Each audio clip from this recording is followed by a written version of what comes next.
Hello and welcome to the Idiosyncratic Review, where we dive into different aspects of a game's story and character development and make philosophical connections to our own society. Today, we're covering Bioshock. In this episode, we'll be looking at the overall causes and effects of drug use and how it affects the individual and those in contact with him or her. We will use these implications as a basis for comparison towards the use of plasmids in Bioshock. According to the Stanford Children's Health site, there are 4 stages of drug addiction: experimentation, regular use, dependence, and finally, addiction. Once an individual is addicted to a particular substance, his or her behavior begins to rapidly change. The lasting impacts of continual drug use are eminent throughout real-world societies, but also plays a significant part in the fall of Rapture. There's a commercial on now that's the absolute worst one, where a young teenage girl, is melting into a couch. She's physically melting. Have you seen it? So, Sarah, what's going on here? Sarah? Sarah? She won't answer you. Or she can't. Why not? This is the way it's been since she started smoking pot. She's all lazy and boring and... You know, we used to have so much fun together. And now? This is what we do. How much of a loser do you have to be the person that's more boring than the stoner and has nothing better to do than sit and watch the stoner melt? All right, so once again, I'm Joseph. And I'm Casey. And before we get into the implications drug use had on Rapture, I think it's important to mention the general effects of continual drug use. So, according to Harvard Health, the brain registers all pleasures in the same way, regardless of where they originate from, through the release of the neurotransmitter dopamine. And basically what, ends up happening through continual drug use is you start and you get this huge rush of dopamine, and that ends up making you want more because, who doesn't want more rewards for literally just doing this thing that took no work at all? But the problem is, over time, it does less and less, so you need more and more until eventually it turns into a fully fleshed out addiction. And this is exactly what happened with Adam and Plasmids in Bioshock, because, at first it was just the thing like, take this drug and imagine something and it could come true. Suddenly you can control fire. And it was just one of those things in moderation. It really wasn't that big of a deal. But then when it turned into a whole arms race, then it started to be a problem. Yeah, that was that was one of the key catalysts that brought Rapture down, was the discovery of Adam in the game. But yeah, drugs in general have been, there's honestly very few things that I can think of that have had large impacts on pretty much every society that you can think of in almost every aspect of life. Drugs have been with us in different forms, and addiction has been with us in different forms. So this is a pretty good topic on analyzing how Rapture, it's pretty fitting that they chose a drug like Adam to be Rapture's downfall, because and Rapture was specifically set up for every man for himself. It was a very selfish society in that sense. And in that sense, it's specifically vulnerable to people abusing drugs. Right, and I think it's also interesting because, especially when you compare it to what we talked about in the last video, which was objectivism and more of like how the society itself is structured. That was something that, as we had stated, was just completely ridiculous and wouldn't be something. It wouldn't be a correct way to run a society, and no one would ever think that it would. But in the case of Plasmids and Adam, and comparing it to just regular everyday drug use with things like methamphetamine and heroin, it's a lot easier, I feel like, to draw those comparisons than it would be between like, our society and this society that uses objectivism, that uses people being selfish to get whatever they want, and no one's going to stop you. Oh yeah. Like a drug like Adam would probably take down almost any society just because of the abilities it would give you. Like, there would be a lot of people that typically wouldn't be into drugs, but it's like you can fly with it. They'll be like, okay, I'm down. Yeah, and I mean, just to better explain what it is that Adam and plasmids are, is that Adam was discovered by, I think it's Brigitte. I think that's the correct way to pronounce her name, Brigitte, something like that, Tenenbaum. And she found it inside of a sea slug that had bitten one of the dock workers in Rapture. And it doesn't, like, the atom that, was inside of the sea slugs didn't really do much at all. But for some reason, I don't know how they ended up finding this out. I can't even imagine what brought them to this point, but somewhere along the line they found out that when they put the slug inside of someone's stomach, specifically young girls, that it generated a ton of usable atom. And so that was what ended up being the reason for the creation of Little Sisters. Yeah. And plasmids were just the name of the serums that were created from Atom. Yeah. That was the plasmids are the special magical powers that you get in the game, and they Atom is the pseudo scientific explanation for that. So yeah, one of the worst aspects of Atom is it's extremely addictive, and it drives you insane when you go through withdrawal from it, which made it one of the most important substances to have in Rapture, because when they first came out with Atom, it became quite popular because of all of the different abilities that you could do with your genetics with the plasmids. And because it was so popular, that required a ton of Atom. And you just mentioned the Little Sisters. I imagine that was just a bunch of very unethical scientific experimentation going on there. But they did that out of necessity because the supply and the demand for Atom had to keep up with the supply, and you have to balance those two things. So, and if you didn't, then you had a bunch of people driven insane and murdering people left and right. Yeah, and something that I saw that I thought was interesting was, or at least something to speculate on, because I didn't really see much about this aspect of Rapture Society and how they used plasmids as a drug, is because one of the things that I found while researching the effects drug use has on individuals is the children of these individuals who are abusing these drugs not only end up abused or neglected, but a lot of times as well, they also end up using those same drugs a lot earlier on than they would have. But I wonder if, with the case of plasmids and Atom, if it was something that was strictly monitored and not everyone could get it, so it had to be the adults that used it, or if there were children, obviously the young female children, the Little Sisters, were being used to create these drugs. But as far as just the regular, like, just other children that didn't turn into Little Sisters, were they also using this drug? Because, I mean, if you think about, because people were using this drug to use their imagination to create these different situations. The people that have the most imagination are children. So I wonder if there was, like, any kind of catastrophes. I mean, this is just a complete random thought, and I don't think I've seen anything said about it, but I'm just curious. Yeah, there isn't much lore behind what happened to the children of Rapture, so I'm not sure how much, if there even was any plasmid or Atom used for children.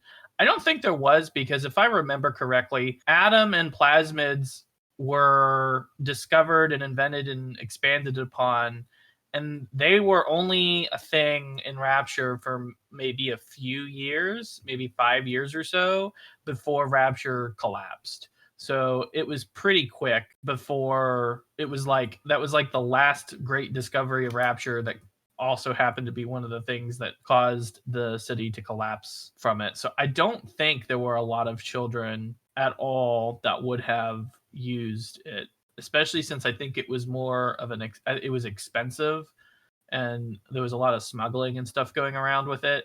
So I don't think it was in a plentiful enough supply that just anybody who wanted to get it could, especially towards the end when plasmids became a weapon of war and everybody was arming themselves with it. I don't think there was enough Atom to go around at that point, especially if you get in the game, splicers are, desperately trying to get any Atom they can off of corpses and everything. Mm-hmm. And some of them are even stupid enough to go after Little Sisters. Yeah. So even though they got the big daddies around the corner. Yeah, and in the lore, they do talk about how hard it was to keep up with the supply, keep up on the supply end of things. So I think if they had enough, they would probably just let anybody use it. But I don't think there was enough supply of Atom that you would have had widespread use like that. The problem is it's such a dangerous and powerful drug that if your supply runs short, you have a bunch of psychos running around. And even then, when supply is not short, you have a bunch of people who are looking out for number one that can throw fire at you. So it's a dangerous situation either way. But yeah, I don't think there was a lot of children using it. I mean, one of the other things that could be possible as well is the fact that other than the little sisters, I don't really remember there being many children mentioned. So I wonder if a lot of the people that ended up going to Rapture did not have any children, or if by the time that these drugs ended up being distributed among the population, if all the children were either sent away, or if if all of them were dead except for the little sisters, and that they were pretty much, I don't know if that's, because they just didn't want the children taking the drugs, or if it's because there never was any children to begin with, or if, it's because, like in a lot of real life scenarios, many people who are addicted to any particular drug could lash out in violence, and maybe the people that made the plasmids knew that this would eventually come to pass, and they didn't want children to be involved with it. I mean, this is something maybe I'm thinking way too much into it, but it's just interesting to think about these things because you never really know what made the society the way it was, because one of the things that strikes me the oddest is the complete lack of children other than the little sisters, because it was supposed to be a society people lived in, Right. Yeah. So the only, I mean, my best guess on that would be it's just an oversight in the writing, because children don't really play a large role in the story overall. I'd imagine there would have to be children though, especially since there's little sisters in there. I think the little sisters specifically were orphans that were taken. And it was like in Fontaine's orphanage or something. Yeah, and I think the only reasons why the little sisters even survived the collapse of Rapture is because Tenenbaum protected them and they had big daddies guarding them. So, right. Whereas the regular children would have just been left to be, killed by the raging psychopaths in Rapture, suffering. It's also possible that anytime someone gave birth to a child, they were immediately sent out to Fontaine's orphanage and were assessed on whether they could be a proper host for the atom. Yeah, I'm sure buying and selling children was absolutely a thing in Rapture, considering that was a pure capitalistic society where anything can be bought and sold if the price is right. So I'm sure there was a lot of that going around too. Yeah, and I wouldn't be surprised. Yeah. So do you think if Andrew Ryan had been more strict around the use of Atom and more controlling over its distribution, like we have today with laws on drugs, if he would have been able to prevent the collapse of Rapture, given that this is one of the main reasons why the society collapsed? I mean, it's definitely possible. I mean, the whole reason why the society collapsed is because Fontaine came in and made a booming business based on these drugs, based on distributing these drugs to people, and then eventually, when trying to fight Ryan, turned it into an all-out genetics arms race because everyone had access to these drugs. So if Ryan had the foresight to be able to, predict that Fontaine would have tried this and stopped him before these drugs were widely distributed, then maybe it wouldn't have turned out the way it did. Now, I don't necessarily know for sure if it would have stopped it in general. Fontaine could have possibly found another way to try to rise to the top. A man like that, I feel like he would have just found another way. I don't know what it would have been, because I mean, using Atom and Plasmids was probably the most direct and fast-tracked way to do that, because of just the insane consequences. Soldiers, yeah. Yeah, you basically have super soldiers with magic with the plasmids. So yeah, and I mean, I don't know how. I mean, it could have maybe it could have turned out in the same basic way, but maybe it wouldn't have been so dire, because I mean, you got to think about the negative effects that these drugs had on everyone. They started to physically morph them as they became more and more addicted, and they started to just kill each other for even used needles filled with plasmids and Atom.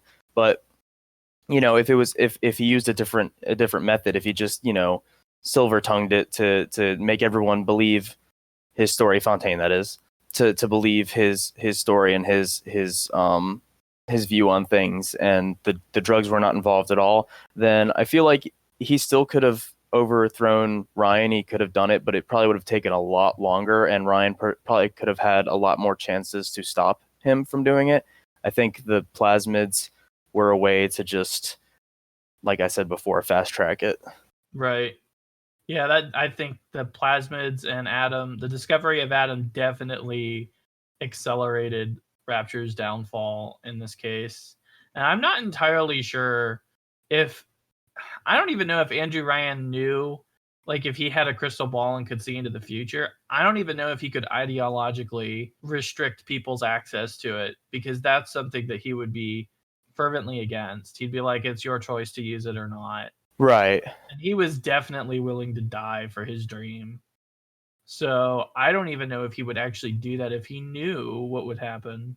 Well, that's why I was curious as to, like, and I was bringing up the thing with the children and whether they were using it, and like as far as, and even in relation to your question about whether Ryan could have done anything, but like if he had stopped the distribution of Adam and plasmids, if anything could have turned out differently. That is a great thing to tack onto that is whether he would even want to, because then he would begin to go against his own ideology. Mm-hmm. Yeah. So, and I mean, and that's something for sure that I wanted to bring up, which was the philosophical argument against a legalization of drugs within a society. Because, and I know when a lot of people hear that, when I say that it's an argument against the illegalization of drugs, I mean, you see the kind of effect that prolonged drug use has on an individual, and so a lot of people automatically go like, "No, we don't want that. Why would you want legalization of all drugs?" Well,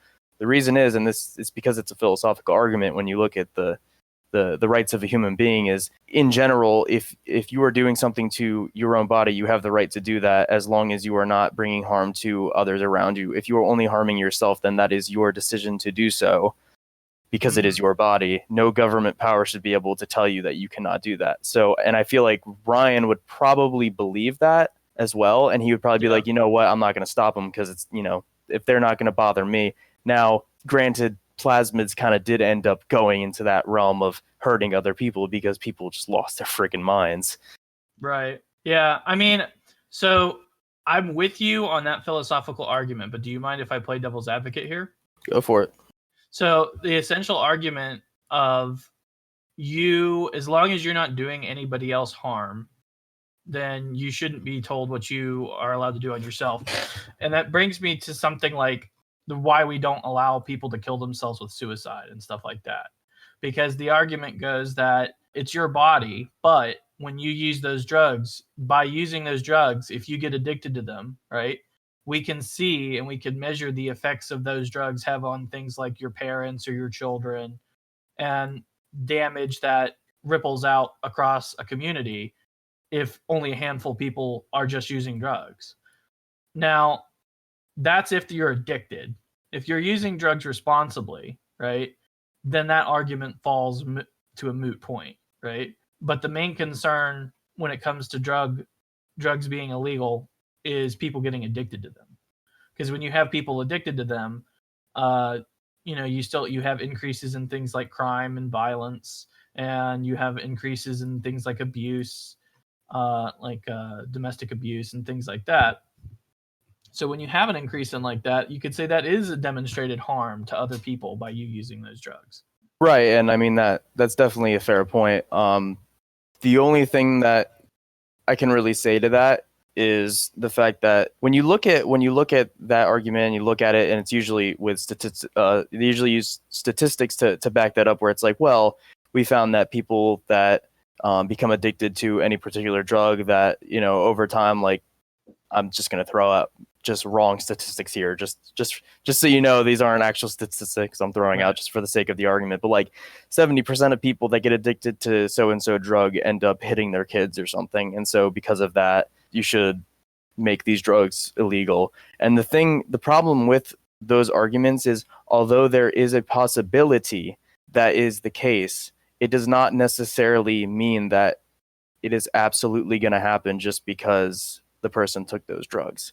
Because you could just as easily argue that it was the person that was at fault, and that the person, even if they weren't on those drugs, would have ended up doing those same things and would have affected his family in the same way, both, physically and psychologically, just even without drug use.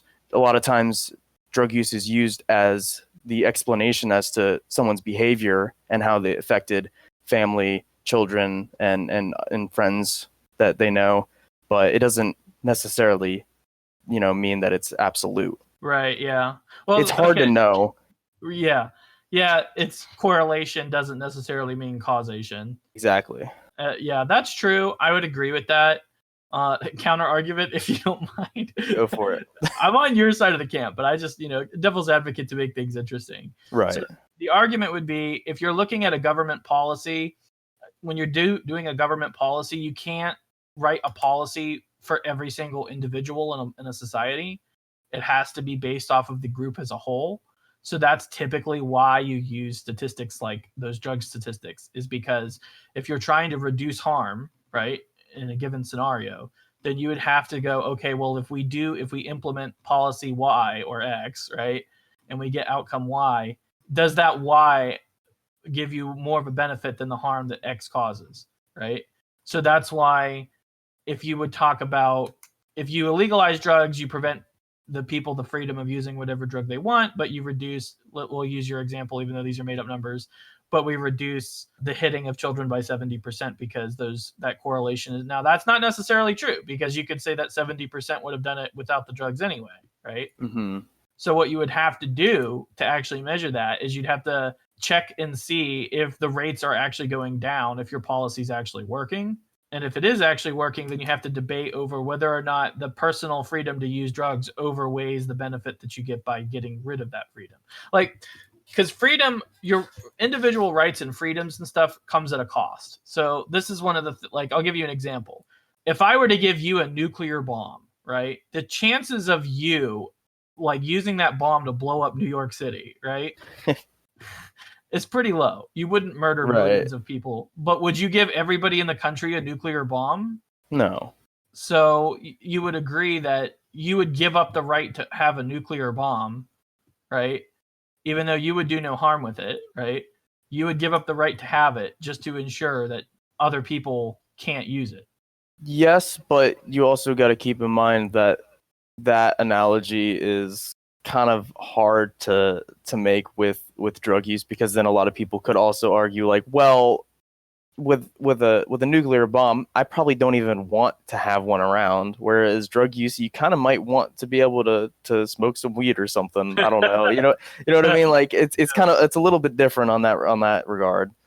Yeah, and I mean there's cases where we're comfortable with trade-offs. So for instance, a bunch of people die every year to drunk driving, but we're not making alcohol illegal. Right, just making driving while intoxicated illegal. Right. So there's definitely shades of gray on how you can deal with problems. That's why I'm with you on the making drugs illegal a stupid thing, because it's a sledgehammer solution when you can very easily go in with a scalpel and deal with specific problems that you have with that drug.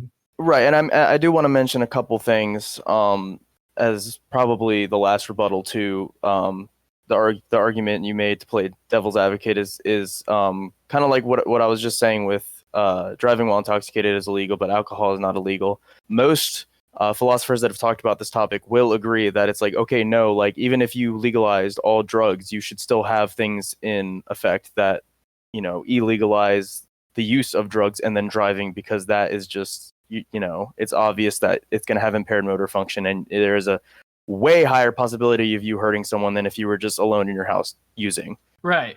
So regulating instead of illegalizing out entirely. Right. And the second thing that I probably should have, I don't even know if I mentioned this or if I completely forgot to mention this, but this philosophical argument is mostly an argument on in regards to the ethical sense of things. So when you're talking about the main argument is, okay, well, a government's got to function the way a government's got to function, and that's completely understandable. That's why this argument is more just on the moral ground of is it ethically right for a government body to be able to even without the people say, to just be no, you shouldn't do these things, it's illegal, you'll get arrested just for having it. not for killing someone while under the influence of it, because that's understandable, but just for having it, that's the main why it's an argument. Yeah, just the possession of a certain item. Yeah. Yeah, I can see that. The counter argument to that would be is that's probably the easiest way to enforce it, is you're just not allowed to have it rather than you're not allowed to use it. Yeah, just take the toy away. Yeah, like the logic would be like, if you're not going to use it, then why do you have it? Mm-hmm. Like, because if we made it illegal to use it, it's like, well, I'm not smoking it, so you can't arrest me even though I have 50 pounds of cocaine. You know what I mean? Like, I'm not snorting it right now, so you can't arrest me even though I have 50 pounds of cocaine in my house right now. So, like, you have to actually either forcibly test me for the drug when I've used it, right? And if you find it in my system, then you can arrest me for using it, or you'd have to catch me in the act before you could arrest me. I think that's just a procedural. It's easier to prosecute with. I agree with you, like on the ethical side of things, it doesn't make any sense to.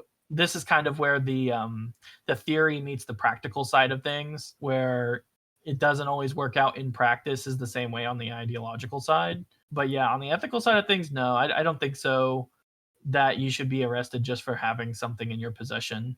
Right. And I just to kind of rope it back into the realm of Bioshock, I actually want to ask you a question. Mm-hmm. So if we talked a little bit about how Andrew Ryan probably would have let people do whatever, because that's like the whole point of Rapture, is do what you want, make your own future kind of thing. Mm-hmm. But what I'm curious about is exactly how true would that be with plasmids? Because, you know, whenever plasmids were introduced, it was like, oh, check this thing out. You take it and then you could think about it and suddenly you can sprout fire from your fingertips. How much trust can you really have on your society that they're not immediately going to incinerate everyone around them? Well, you can't, but I mean, that's one of the key things in an objectivist society is you pursue your own self-interest. Right. So now I'm sure objectivists would argue, well, that doesn't mean you have to respect other people's autonomy and you can't just go around murdering people. But I don't understand how you can pursue your own self-interest. What if your self-interest is to kill somebody? Mm-hmm. So if that's, so I'm not sure how much. I think in his world it would be just be the guy with the bigger gun, right? The strong rule over the weak would be his attitude towards that.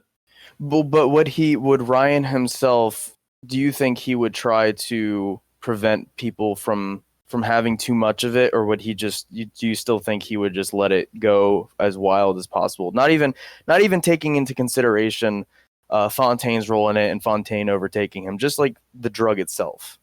I think he'd probably look to control who gets it, mm-hmm. but not through like edict decrees. Like he would try to make it work within his own society. So, for instance, buying up all the atom in the entire city, mm-hmm. so he controls all of it, and then he can determine, and then just guarding it under lock and key, and only but the problem you run into is when you have competitors that are willing to just give it out just to undermine you, like Fontaine. Mm-hmm. But like I think he would, if it was just him and Fontaine wasn't in the picture and something like Adam came along, he would probably look to control it through his own paradigm of just keeping it under lock, because he had all the manpower and the firepower to keep anybody from stealing it. But when Fontaine started smuggling stuff in and out of Rapture and building up his own military forces and became a threat to Andrew, that's when it went all to hell. That's why it's like when we were talking in the last episode, it was working fine when Andrew Ryan was at the top of, nobody challenged his leadership, right? When he was at the top of the hill, it was fine because there was one leader of Rapture. But when multiple leaders started coming in and fighting with each other, that's when the entire leadership structure of the society just collapsed. Yeah, I mean, I think it's interesting though, because it kind of makes me wonder how much you kind of have to differentiate between how much Andrew Ryan was a leader of this civilization and how much he was just a random kingpin that was like, hey guys, let's go play King of the Hill. Yeah, by leader, I suppose I should just say like visionary that went out of his way to make sure he was at the top.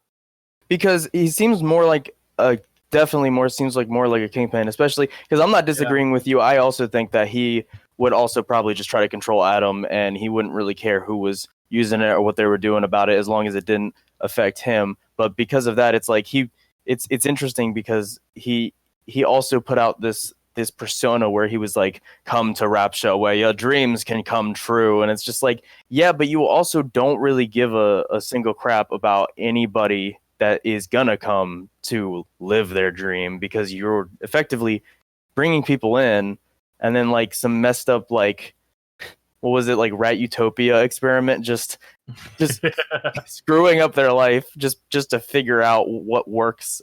Yeah, so it's my turn to ask you a question. This one's going to be a deep one. You ready? Oh boy. All right, yeah, I'm ready. Okay.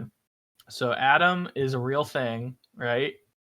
And it just got introduced into the United States, right? What? So Oh, this is a thought experiment. Yeah, okay. thought experiment. You're telling me, I was like, excuse me? No. Okay. If this was a real life thing, how would you deal? And you're king of the world, okay? Okay. How do you deal with this new drug that's coming out and people are using it? So I guess that I can assume that I get first decision on, like, I pretty much, like, someone comes up to me and is like, here's this new thing, what are you gonna do with it? No one else has gotten it yet. You are the first person that is laying eyes on it. No, it's already introduced into the society and people are using it, and you need to decide before it hits the fan. You got to decide what you're gonna do. So you're in Andrew Ryan's position, basically. Oh, okay. It's just not in Rapture. It's topside. Oh boy. I mean, when you're put in a position like that, it's really hard to say, because you have, like, I have my own ideology and my own morals that I try to live by. But of course, there's a lot of situations where it's very difficult to say what you would do unless you were in that situation. Mm-hmm. Because, you know, people make decisions they never would think they would make unless they were in that decision, or unless they were in that position. This is a good example because it takes your beliefs and stretches it to the extreme. Like, how far are you willing to enforce those beliefs? Right. I mean, this is a really extreme drug. I think it's not even about. It's about people essentially becoming superheroes. Right. Yeah. It's to the utmost extreme. I think I would try my best to keep it under wraps, and you know, try to see if there was a way to, like, not have a bunch of, like, any more people find out about it, and also get, like, some kind of control over it. Because the thing is like we said, it's a lot different than, like, a drug like meth or heroin or cocaine or anything like that, where a lot of the time people getting hurt in conjunction with it is usually just you know, not necessarily definite. It's just like, yeah, maybe that is the reason it happened, whatever. But, like, if somebody takes a plasmid and gets super strength, and suddenly someone dies because someone punched the guy so hard that his face caved in, then that's a lot more obvious of an explanation to be like, hey, yeah, this drug is the reason that this guy died. Mm-hmm. Because this guy took this drug and turned into the Hulk, basically. So because of that, you know, so I wanted to preface it by saying that, you know, it's a lot different than everyday drugs that you see in the real world, because in that situation you can make the argument that we're making before about the illegalization of drugs. But in this case, I think it would be important to get a hold on it and to minimize the damage as best as you can. If that eventually becomes impossible and it's just too widespread and everyone has their hands on it and there's just no way of stopping it, I got to be honest with you, I really don't know what I would do, because that is just such a terrible situation to be in. You kind of just have to hope that people, you know, that something good comes of it. Like, maybe you can establish some organization into researching these drugs and ways to counteract it, kind of like, you know, a kryptonite to the Superman. Right. Yeah. So my answer is actually decently detailed in this. Okay. It would basically break down into like 3 phases. Oh. The first phase is basically containment. Mm-hmm. So that would basically be like, don't use it. It's not allowed right now, right? Because Mm-hmm. my ultimate goal here is to make it in a way that we can deal with the drug if problems should arise with it. But like right now, like there is no kryptonite to Adam, right? So like as far as we know in the lore wise, there's nothing that you can do to take somebody's plasmids away from them. Once they get the powers, you can't rewrite. In that case, it would be containment because there's no way to deal with a bunch of people having superpowers. That would be the first thing. This part of phase 1 would also be like the people who have already taken it need dealt with, because if they go into withdrawal, then they go insane. So those are potential casualties that we got to deal with. So you've got to procure enough Adam to keep the addicts that are already taking it sane. They have to have a steady supply of that. So containment and then mitigation of insanity. That would be phase 1, basically. Phase 2 would be taking place basically at the same time as phase 1, and that would be basically we need to find a way to cure the addiction on this so that they're not stuck on Adam their entire life. Okay. And also taking away these plasmids if possible, because basically Adam just rewrites genetic code. So I mean, technically speaking, you could probably create a plasmid that's like an unplasmid, where you just rewrite the genetic code that gave them their powers back to normal, right? Mm-hmm. And then after that, then you could start saying, okay, now we're going to start figuring out how we can best regulate this, where people can still, because the thing is, like with a drug with like Adam and rewriting genetic code to basically do whatever you want it to do, that isn't going to be an insanely good, if you can regulate it properly, like the sky's the limit on the beneficial impacts that you could have from that. So like just not like, because we talk about like throwing lightning and fire and stuff, but like you could probably cure every disease known to man, every genetic disease known to man. You could probably definitely cure cancer with something like that. So if you did that, then if you could find a way to regulate it and develop something like an unplasmid, so that, because you don't want people being able to throw fireballs at each other in the street. Like if you thought knifings and shootings were bad enough, imagine having somebody like knocking out the power grid because were throwing lightning bolts at each other. So Lightning bolt. yeah, that would not be good if everybody was like that. So, or throwing bees, that would be the best. If somebody just annoys you, just throw a swarm of bees at them. It'd be hilarious at first, but after a while, it'd just be terrifying. That would fix the bee population problem right there. If you could just throw a bunch of bees, unless it's just wasps, which I wouldn't even be surprised. that would be horrible. Wasps are the worst. It's just like Japanese hornets. Oh, that would be horrible. Yeah. So, but that would basically be my thing. Is the ultimate goal would be to find a way to reintroduce it into the society where you can coexist with it under a controlled circumstance. But I think at the beginning you would have to be very hard line, making sure that it doesn't become like you're trying to minimize how widespread it gets, because you don't really have any good ways to counteract it. It sounds like your first 2 steps were kind of what I was saying, just put a lot more eloquently. And then I just didn't get to the 3rd step because I wasn't really sure what to do about it. Yeah. And I mean, if it got super wide, like let's say by the time I get to make the decision, it's already super widespread and there's a huge problem, you'd probably have to just straight up go into martial law and lock stuff down. And you'd have to start separating the population into 2 groups, which would be those who have already taken Adam and those who haven't. Because the problem is, if you have widespread problems with that, because it causes insanity, and I mean, the kind of insanity like I'm going to beat your face in and suck the bone marrow out of your bones because you might have Adam in them, like that kind of insanity, at that point, you've got a bunch of sleeper cells in your country that need to be contained so that you don't have absolute chaos going around. So like if it was super widespread, you'd probably just have to go into something like martial law and separate the groups. And then that would be an even slower process because you'd probably have Adam shortages and stuff on that. Yeah, I think a really good way to think about it is like if you've seen any of the Marvel television shows where just a normal everyday person is pretty much labeled a freak by society, like what was it, Jessica Jones or something like that, along those lines. Now imagine that's everyone. Yeah. Yeah, that would be a big deal. It would be very bad if that was widespread. But in my hypothetical, I don't think it's widespread. It's a thing that's relatively new. Not a ton of people are using it, but you can use it. It is available if you go looking for it. One of those types of deals. And in that case, I would refer to my 3-phase thing.